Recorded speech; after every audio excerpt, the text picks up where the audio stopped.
right, welcome to Sekulow. We are taking your calls too right off the bat. We don't usually open the phones this early in the broadcast, but we know you got a lot of questions after the formal arraignment of President Trump. This is the second arraignment, but the first time in history a former president's been arraigned and charged in a federal court.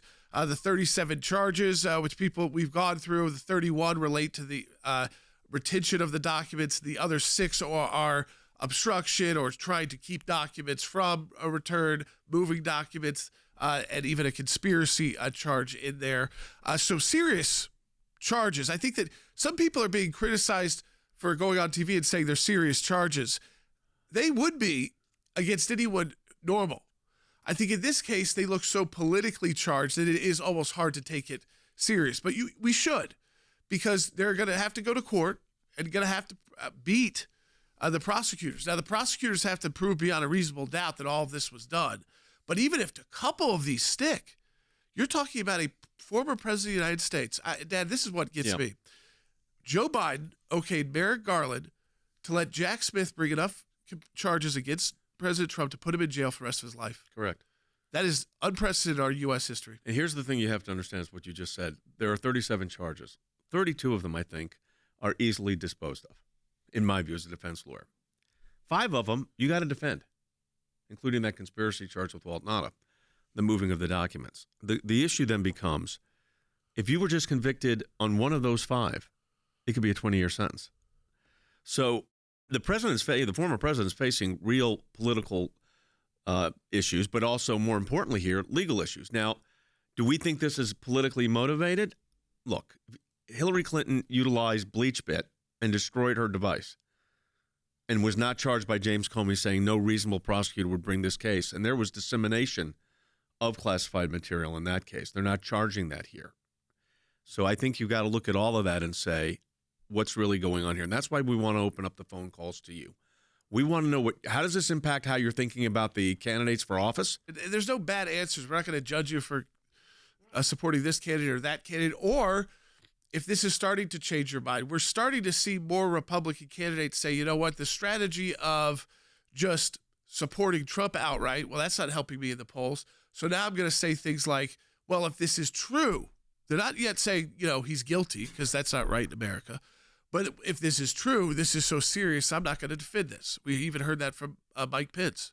So they're not saying he's guilty, but they're saying if he's found guilty, we're not going to defend the charges within here. Now, that's a political shift that we've seen happen just in the last 24 hours. Before that, it was basically they were lined up in defense of Trump. Now, Ron DeSantis has remained strongly in defense of Trump on this matter, saying that this is just two-tiered system of justice, which we've talked about, and I totally believe is happening. We see it. Justice Department, clearly it is. I mean, Jack Smith, when we come back, we've had to deal with Jack Smith before because he tried to put Tea Party leaders in prison. I'm not kidding about that. Remember when Lois Lerner was working with the DOJ on bringing criminal charges against Tea Party leaders? Guess who was on the emails? It was to Jack Smith, a guy who loves to convict grassroots Americans and politicians for engaging in fundamental First Amendment protected political speech, one of the core protections of the First Amendment. If you're watching the broadcast, Facebook, YouTube, Rumble, of course, our preferred place for you to watch. Share it with your friends and family. We're also launching on the Salem News channel today. So if you're watching there, hello for the first time from Sekulow. We'll be right back taking your calls. Support the work of the ACLJ. We want you to donate today at aclj.org. We'll be right back.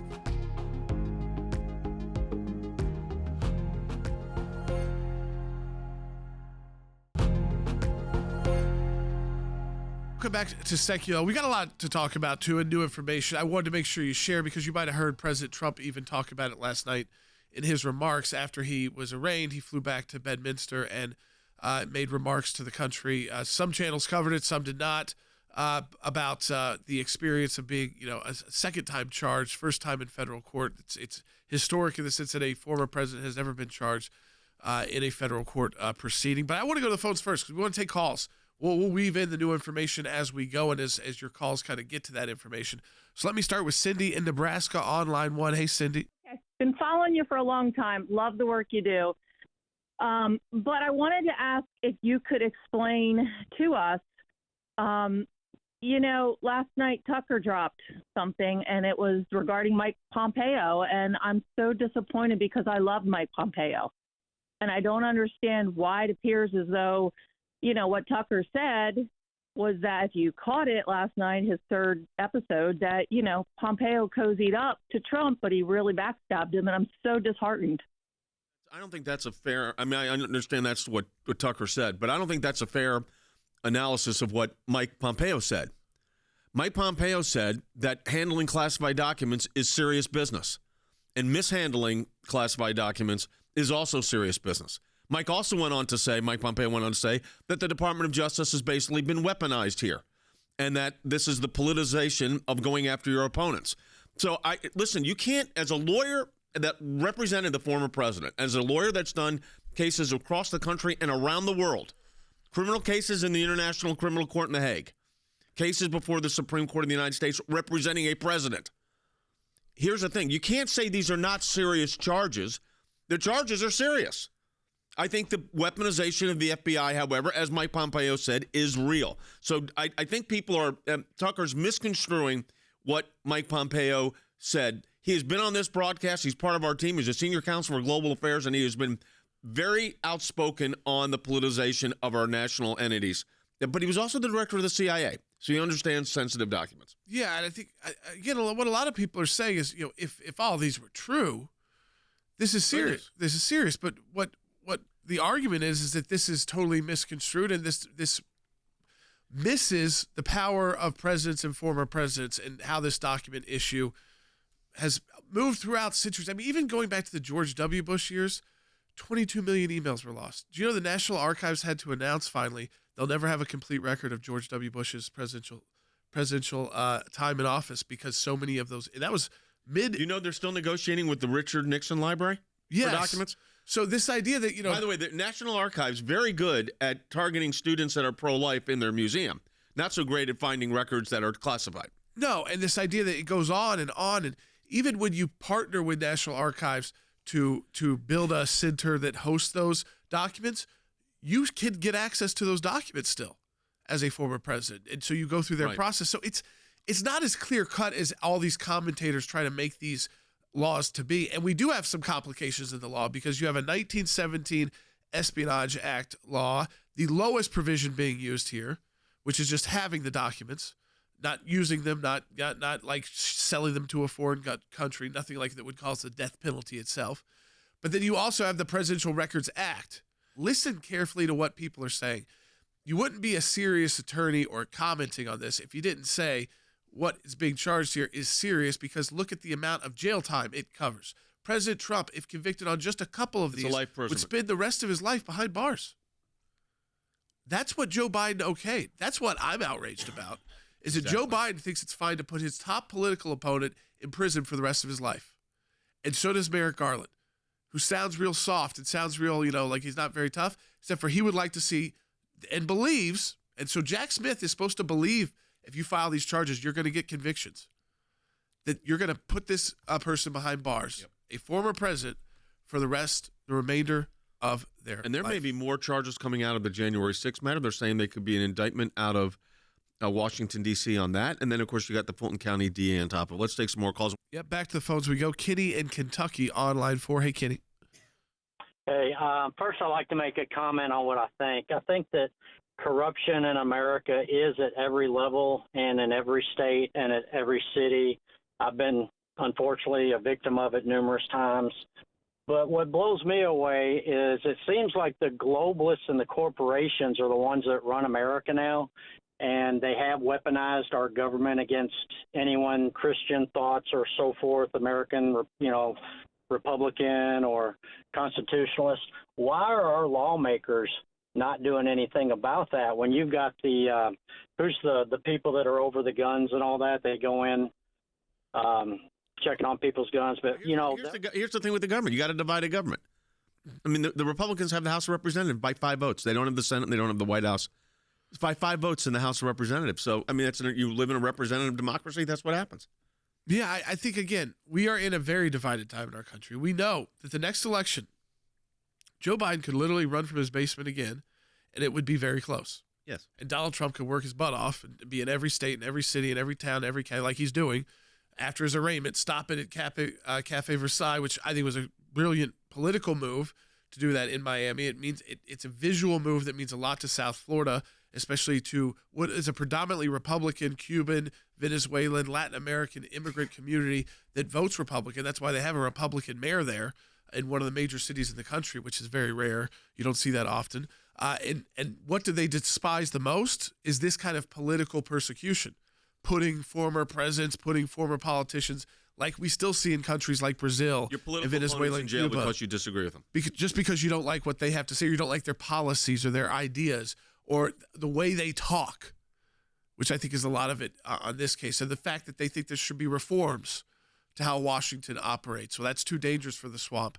So again, I think that one move here that is probably starting to get a lot of attention, Dad, is the fact that this case isn't going to be in Washington, D.C. or New York. It's going to be in Miami. Yep. And it's going to be in front of, right now, and it was a random choice, but the random choice chose a Trump nominee. And that is not a basis for recusing this judge, by the way. And I argued one of the seminal recusal cases in the country in the U.S. Court of Appeals for the 10th Circuit almost 30 years ago, Judge Patrick Kelly, who I did get recused from a case involving Operation Rescue. But it was because of that perceived statements of bias. Not I disagree with their opinions. Not they were appointed by a Democrat and my clients are conservative Republicans. That has nothing to do with it. That's not a basis upon which you can recuse someone. And Miami was the venue chosen because that's the only venue they could really try the case, honestly. And that is better for the defense. It's better for Donald Trump. But again, we'll see what. I don't think there's going to be. He has a right to a speedy trial. He could say, we're ready to go in 60 days, and they'd have to try the case. I don't see that happening, but they have that right. Let's go to Christy, who's calling in Maryland. Hi. My question is, with the mishandling of classified documents, during this time, we've seen the amount of documents that have come out against Biden and all this. And since you can't indict a sitting president, my question is that once he leaves office, will Biden face the same charges that Trump has with all this? I think, here's my view. I don't think any of them should be charged with this because the law is vague. It presents all kind of obstacles. I don't think Trump's guilty of anything in that regard, based on what I know. And I don't think that Biden's guilty of anything that's illegal. I don't know the facts of each of these cases, and there isn't a special counsel that's investigating the president. You cannot indict a sitting president, but I think that would have been enough of a reason not to allow these cases to move forward. The fact that the sitting president, when he was senator and vice president, had the same issue. The former sitting vice president had the same issue, and that would have been a basis for me to say, we're not charging on these counts. But that's not what happened here because, as Jordan, as you said, it's very politicized, unbelievably so. And you're going to see all kinds of machinations. But let me tell you, and I'll say this after the break, the wheels of justice grind slowly. And sometimes when you're the defendant, that's absolutely fine. Yeah. I want to read, too. This is an opinion that involved Meghan Markle because the sister of Meghan Markle wanted a Obama appointee removed because of the relationship with the Obamas and Meghan Markle. And this is from the case. President Obama's appointment of the undersigned without more does not serve as a basis for recusal. There is no support whatsoever for the contention that a judge can be disqualified based simply on the identity of the president who appointed her. The identity of the president who appointed the judge assigned to a case has no bearing on recusal. Zero. So you can't even start there with recusal. That's out of a different district in Florida, but they would rely on those and that's the basis for recusal, is that you don't just get to recuse them because you don't like who appointed them. So again, these ideas, but that's what the left's about to start pushing. They're already starting to push that because they're getting nervous. You know what would really boost Donald Trump and probably put him back in the White House? If he beats this. If he beats these charges and shows again that it's just a witch hunt after witch hunt after witch hunt after witch hunt. And you know what the American people start saying? You know what? Maybe he is the good guy and they are the bad guys. Even though I don't always like the way he talks, these guys kind of hide in the shadows. As people start thinking differently. We're starting to see that too from a lot of politicians as well, say, we can't allow this in our country, like him or not, because this will destroy our country. And support the work of the ACLJ. Donate today, aclj.org.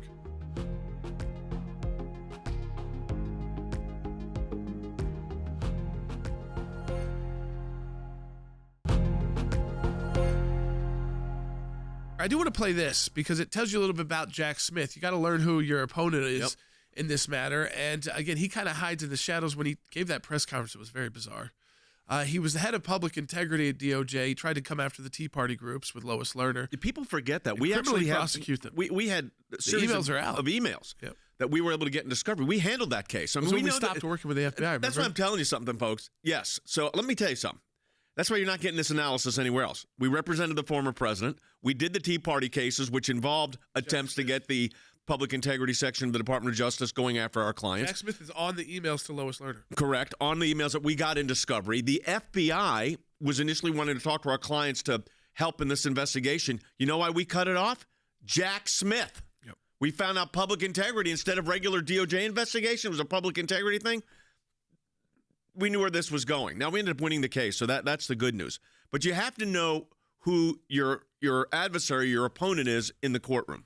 Yeah, I want to play this from President Trump. This was last night in New Jersey. Just one example of a just over-the-top, wildly novel prosecution that destroyed Bob McDonnell, who was a great governor of Virginia, who had a big future in Republican politics. It hurt his family as well. And he's made a personal comeback, so I don't want to say he's just, but politically took him out. Take a listen to President Trump, Bite 17. He's a behind-the-scenes guy, but his record is absolutely atrocious. He does political hit jobs. He's been known to viciously arrest a certain governor. You know the governor, Bob McDonnell of Virginia, and absolutely ruined his life and the life of his family.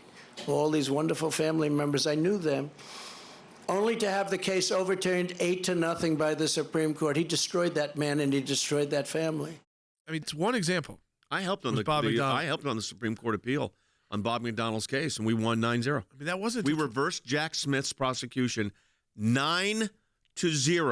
The most liberal members of the court and the most conservative members of the court said the theory of the case that Jack Smith brought forward did not pass statutory or constitutional scrutiny.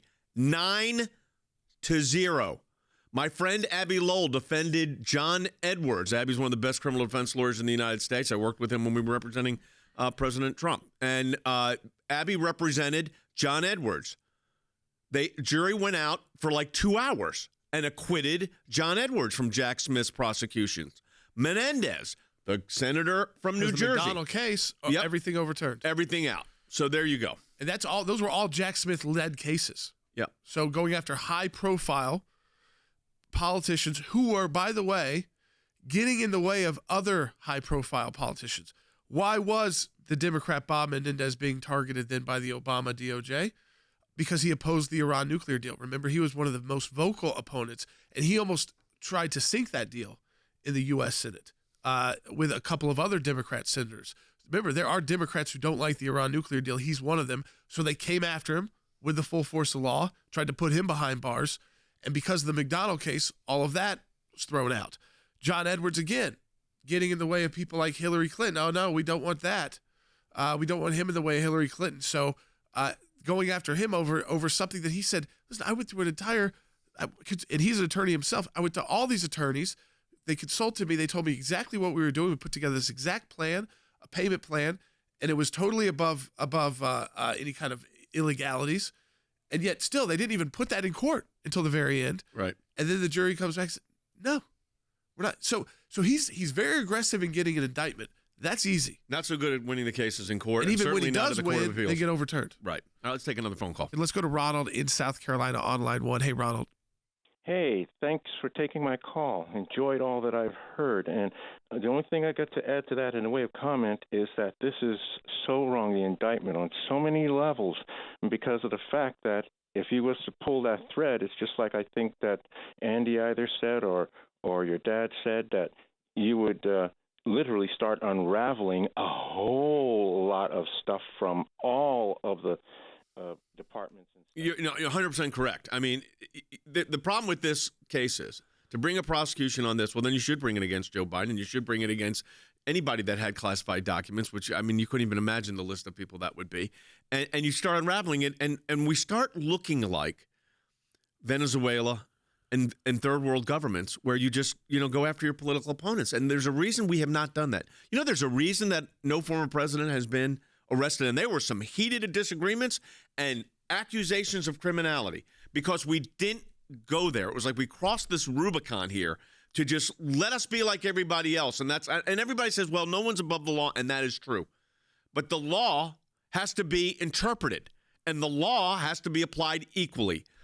Equal protection of the laws is also part of this. I go back to the first impeachment trial, and President Trump's impeached over asking President Zelensky of Ukraine about potential Biden corruption. And now we've got literally Senator Grassley on the floor of the U.S. Senate. This is a very well-respected senator who is probably not a super fan of President Trump by any means. He's just a super fan of justice.